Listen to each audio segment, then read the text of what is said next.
প্রিয় দর্শক, এই ভিডিওতে আপনি জানতে পারবেন কিভাবে এরকম ছবির ভিতরে থাকা টেক্সটগুলিকে মাইক্রোসফট ওয়ার্ডে ইনপুট করবেন। তো দেখুন, ছবির ভিতরে থাকা টেক্সটগুলিকে কিন্তু সিলেক্ট করা যাচ্ছে না, ফলে টেক্সটগুলোকে কপি করে পেস্ট করতেও পারবো না। তো এর জন্য সবার প্রথমে মাইক্রোসফট ওয়ার্ডে ইনসার্ট ট্যাবে গিয়ে পিকচারে ক্লিক করে ইমেজটিকে সিলেক্ট করে ইনসার্ট করে নিতে হবে।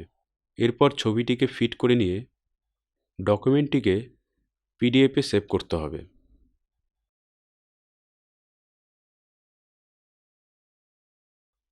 এরপর নতুন একটি ওয়ার্ড ডকুমেন্ট ওপেন করে নিয়ে ফাইলে গিয়ে ওপেনে ক্লিক করে পিডিএফটিকে সিলেক্ট করে ওপেন করে ওকে করলেই ছবির ভিতরে থাকা টেক্সটগুলি ইনপুট হয়ে যাবে।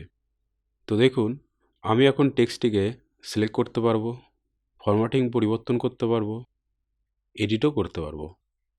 তো প্রিয় দর্শক, আরও এরকম জানা অজানা মাইক্রোসফট ওয়ার্ডের টিপস অ্যান্ড ট্রিক পেতে চ্যানেলটি সাবস্ক্রাইব করে রাখুন। ধন্যবাদ।